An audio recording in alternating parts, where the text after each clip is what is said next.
karakter harus diberikan sejak dini. Salah satunya melalui seni tari, khususnya tari klasik atau tari tradisional. Selain ikut melestarikan budaya asli negeri, menari juga membantu generasi muda dalam menemukan jati diri. Namun sayangnya di tengah globalisasi membuat generasi muda lupa akan jati diri. Di Khasanah Budaya kali ini saya akan ajak Anda untuk menggali lebih dalam filosofi nyawiji greget senggo Oramingko melalui tarian klasik gaya Yogyakarta. Seperti apa keseruannya? Tetap ikuti perjalanan saya di Khasanah Budaya, potret budaya dari berbagai sudut pandang.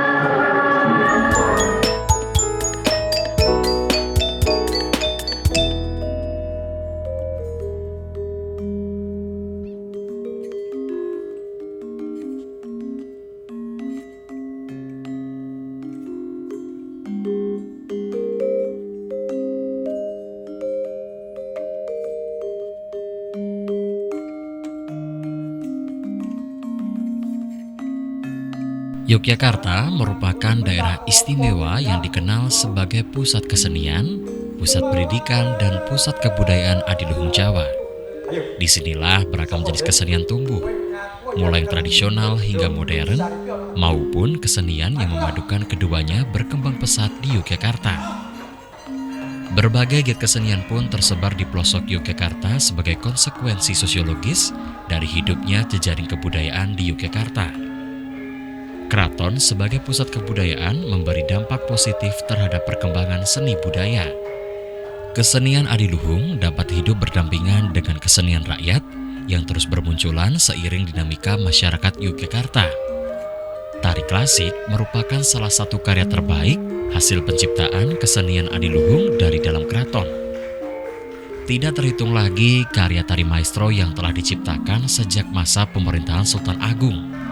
Tari klasik gaya Yogyakarta sendiri telah ada sejak berdirinya Kesultanan Yogyakarta. Perjanjian Giyanti yang membagi Kerajaan Mataram menjadi Kasultanan Yogyakarta dan Kasunanan Surakarta tidak hanya membagi wilayah, namun juga membagi khasanah budaya. Salah satunya adalah seni tari. Kasunanan Surakarta menciptakan corak tari gaya baru, sedangkan Kasultanan Yogyakarta melanjutkan dan mengembangkan gaya tari yang sudah ada.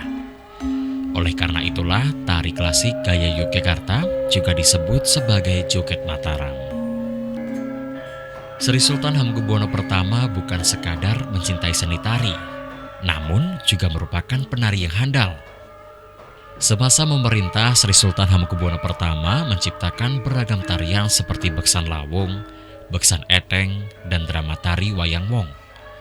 Tari-tari tersebut awalnya tumbuh dan diajarkan di dalam lingkup tembok keraton. Baru pada 17 Agustus 1918, tari klasik gaya Yogyakarta mulai diperkenalkan keluar dari keraton dengan ditandai berdirinya Perkumpulan Krido Bekso Wiromo. Perkumpulan ini didirikan oleh dua putra Sri Sultan Hamengkubuwono VII dan mendapat restu dari Sultan sendiri.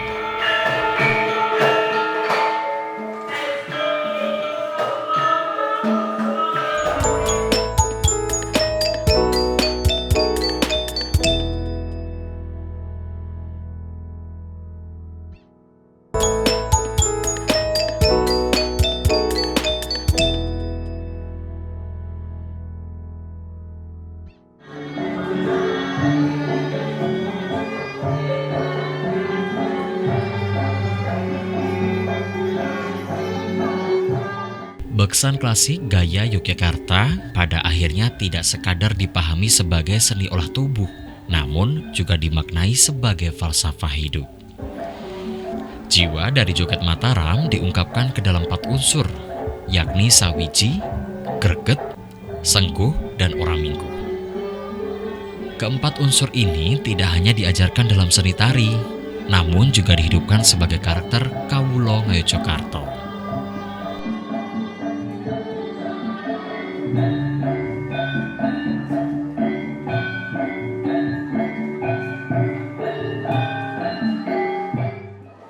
Pemirsa, kali ini saya sudah bersama Pak Suwantoro selaku penguji tari klasik gaya Yogyakarta yang sudah hadir di Hasanah Budaya kali ini. Apa kabar Pak Suwantoro? Baik Mas, pengastunipun. Baik, Pak Suwantoro, sebelum kita ngobrolin soal tari nih, kalau untuk filosofi nyawiji greget sengguh ora mingko, maknanya apa sih Pak?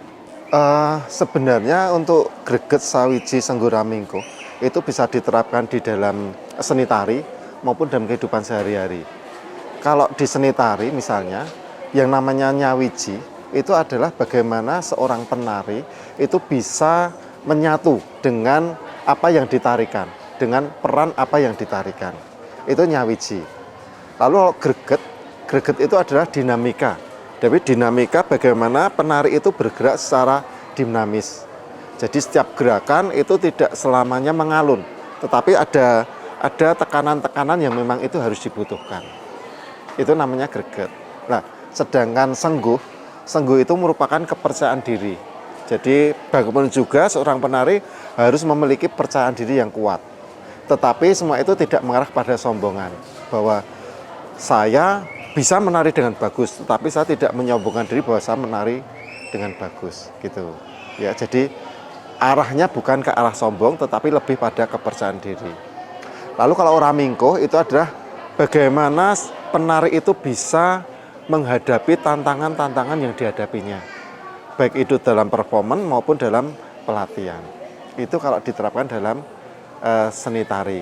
Tetapi kalau di dalam kehidupan sehari-hari, nyawiji itu adalah bagaimana dia menyerahkan diri pada Tuhan Yang Maha Esa. Jadi segala sesuatunya itu dia akan pasrah pada Tuhan Yang Maha Esa. Bapak, kalau kita tahu bahwa penari di sini kan tadi rata-rata anak-anak. Iya. Untuk menanamkan prinsip ya greget nyawiji greget Sengguh ora mingko, ya. Itu bagaimana Pak? Untuk itu kan yang namanya nyawiji greget sengguh ora mingko itu kan kawruh joget Mataram. Dan itu tidak boleh dipaksakan dalam pembelajaran seorang penari. Jadi apalagi terhadap anak-anak itu sangat tidak boleh. Tetapi kita untuk menyampaikan itu memang kita harus sedikit demi sedikit. Ketika lalu secara teknis kepenariannya itu sudah bagus, maka kita baru boleh menyampaikan kawruh joget Mataram itu. Tetapi kalau tidak, nanti akan menjadi salah kaprah. Jadi ketika lalu belum saatnya diberi greget, maka dia penerimaannya akan menjadi over. Sengguh itu akan menjadi sombong. Nah, jadi sebetulnya dalam penerapan kawruh joget Mataram itu seorang guru juga harus melihat kondisi siswanya. Tetapi memang sedini mungkin itu ketika siswa itu belajar menari memang itu harus disampaikan. Meskipun lalu untuk masuk ke dalam kawruh joget Mataram itu memang harus pelan-pelan supaya apa yang diinginkan itu bisa dicapai oleh siswanya. Kalau kita ngobrolin soal tari Pak, untuk tari yang di sini diajarkan tuh tarian apa aja Pak? Iya, sebenarnya YPBSM, Yayasan Pamulan Beksa Sasminto Mardowo, itu kan didirikan oleh Romo Sas. Jadi selama ini materi-materi yang diberikan di sanggar ini hampir semuanya ciptaan dari Romo Sas. Yang notabene semuanya adalah tari klasik gaya Yogyakarta. Ada Sarikusumo, ada Renggomatoyo, ada Beksan Srikandi Surodiwati, ada Srimpi Pandelori, ada Beksan Menak dan lain-lain sebagainya. Itu semuanya merupakan karya-karya dari Romo Sas. Dan itu termasuk dalam bentuk seni tari klasik gaya Yogyakarta. Kalau untuk anak-anak sendiri, Pak, apakah ada tahapan untuk setiap tariannya itu? Ada harus proses-proses yang dilalui gitu, Pak? Iya, untuk belajar tari memang lalu harus melalui beberapa tahap. Yang di sini lalu diterapkan dalam bentuk perkelas. Jadi ketika anak-anak itu untuk yang perempuan itu tahap pertama dia belajar nari adalah nawung sekar. Kenapa kok nawung sekar? Karena memang bentuk geraknya itu masih sangat sederhana.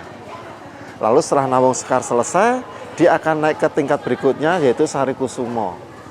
Sarikusumo itu memiliki tingkat kesulitan yang agak lebih tinggi. Karena iramanya yang pelan, tekniknya harus mapan betul. Nah, nanti kalau sudah Sarikusumo, dia akan masuk ke tingkat berikutnya adalah golek kenyote nembe. Nah, itu nanti akan bertingkat-tingkat terus sampai dia lulus di anak-anak gitu. Begitu juga dengan yang putra. Putra itu tahapan pertama dia akan memperoleh baris rampak yang tadi sudah disaksikan. Itu memang tahap awal yang notabene geraknya juga sangat sederhana. Untuk anak-anak juga masih ceria, tidak terlalu rumit. Begitu juga dengan yang dewasa.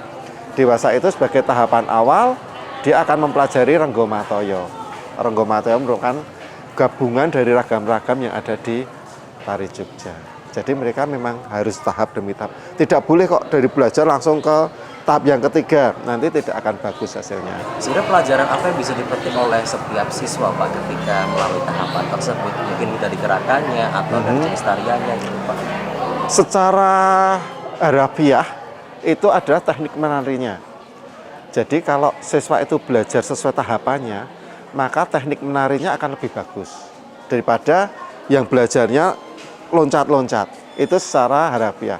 Secara naluriah, mereka kan lebih menep. Menep itu kalau bahasa Indonesianya, dia lebih bisa menguasai diri. Makanya tidak boleh langsung di tahap yang di atasnya. Semakin dia melalui tahap semakin bagus, maka penguasaan dirinya baik terhadap irama, gerak, wiroso itu semakin bagus. Kalau untuk metode pengajaran sendiri Pak dari YPPSF untuk para siswa, metode pengajaran digunakan seperti apa? Selama ini kalau kita mengajar itu selalu menggunakan metode demonstrasi. Jadi demonstrasi itu jadi kita akan memberikan imitasi pada anak-anak. Anak-anak bisa menirukan. Itu secara harafiah, secara teknik menari. Tetapi ada juga lalu secara seperti yang saya sampaikan tadi, secara naluriah juga lalu kita mulai mengajarkan bagaimana etika-etika seorang penari dalam melakukan menari. Bahwa ketika kita akan menari, tidak mungkin kalau lalu sikap kita akan terlalu over dalam bergerak. Pasti akan sesuai dengan normanya. Kalau jalan juga pelan-pelan. Kalau harus jalan lewat di depannya orang, ya harus permisi. Itu merupakan nilai-nilai yang selama ini kita pegang untuk bisa disalurkan ke siswa-siswa di sini. Kalau untuk tiap-tiap tahapan itu apakah ada ujiannya setiap tahapannya untuk naik kelas itu? Iya, jadi untuk mengetahui bagaimana anak itu sudah mencapai tatarannya, memang lalu diajarkan uji siswa ini.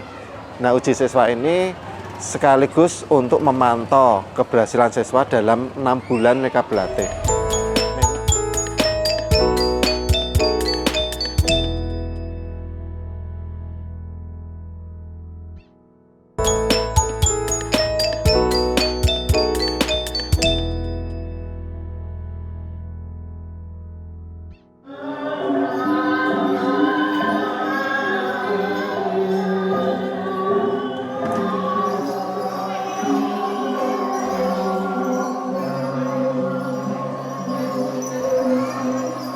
Bentuk karakter dalam tari klasik gaya Yogyakarta dapat dibagi menjadi halus atau alusan, gagah atau gagahan, dan kasar. Bentuk halus dapat dibagi lagi menjadi halus luruh yang memiliki gerakan lembut dan pelan, lalu halus branya yang dinamis, dan tumando yang ada di antara luruh dan branya.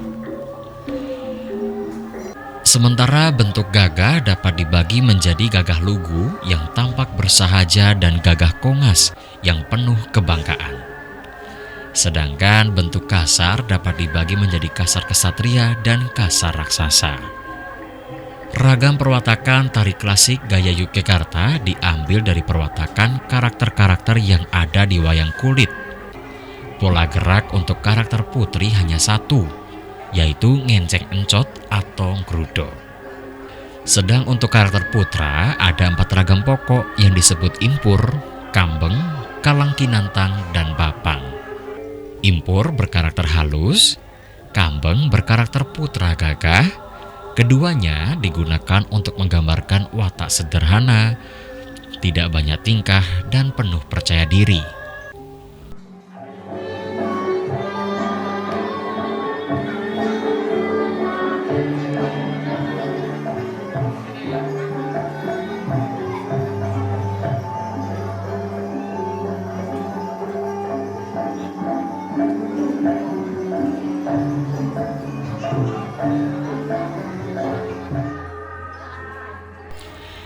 Kemudian Kalang Kinantang berkarakter halus dan gagah digunakan untuk menggambarkan watak keras, angkuh, dan dinamis.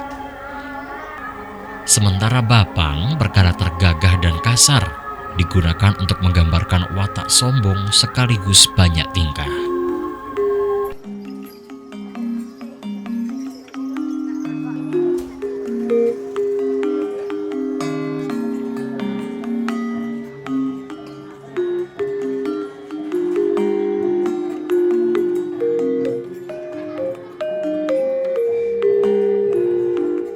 Selain hal-hal tersebut, dikenal juga istilah wonto yang menunjukkan ekspresi dan raut muka yang menggambarkan watak dan suasana hati seorang tokoh.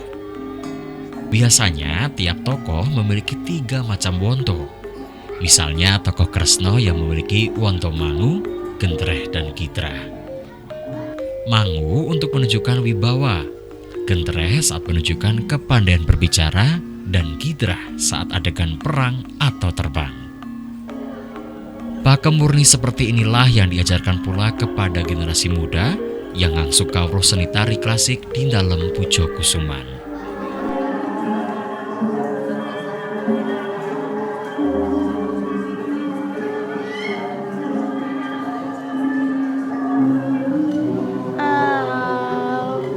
Bajunya bagus-bagus, tariannya bagus. Kalau di sini satu tarian 6 bulan. Ya sering diajak-ajak gitu dapat duit. Ya nari, ayo nari, seru.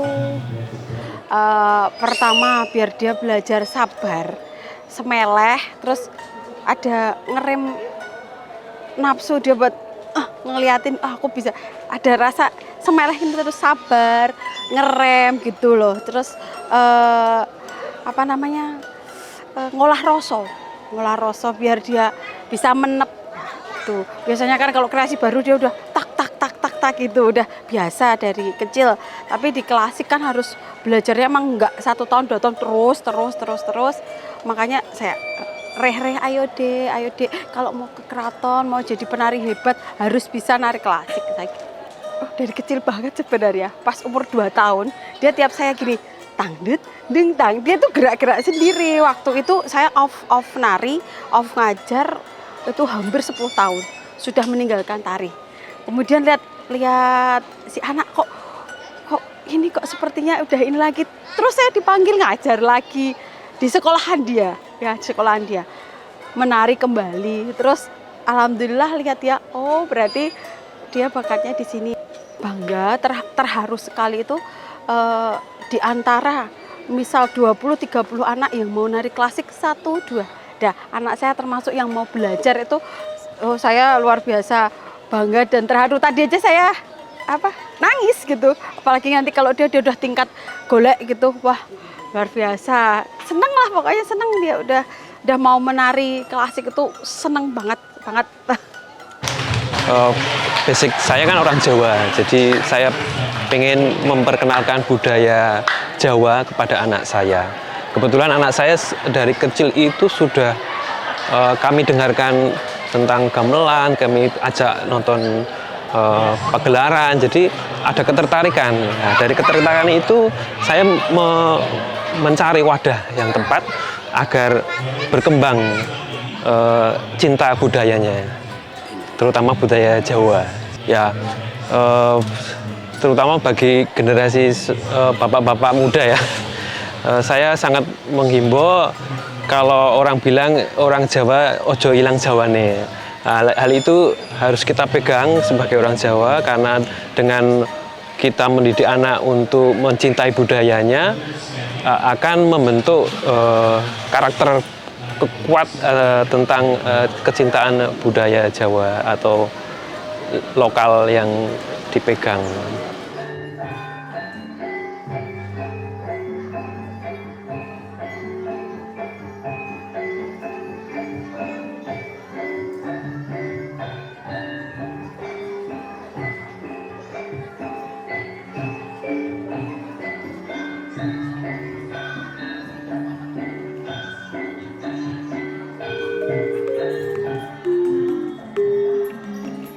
sebagai pilar kokoh akan sebuah nilai-nilai adiluhung yang hingga kini masih hidup lestari dalam masyarakat. Prinsip nyawiji greget sengguh ora mingkuh bak menjawab tantangan zaman.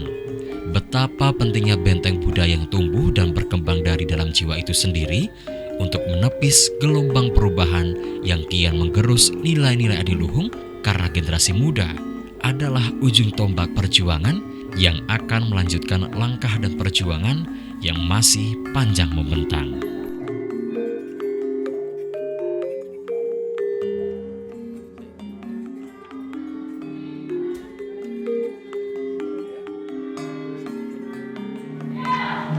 Pemirsa, menari klasik gaya Yogyakarta seperti ini bukan hanya sekadar pemenuhan seseorang dalam berekspresi, mengapresiasi maupun berkreasi. Namun melalui seni tari seperti ini, generasi muda dapat membentuk karakter diri hingga menemukan jati diri. Akhirnya saya Husein Joyonegoro pamit dan terus saksikan Hasanah Budaya yang akan menyajikan beragam budaya dari berbagai daerah di Indonesia. Hasanah Budaya memotret budaya dari berbagai sudut pandang.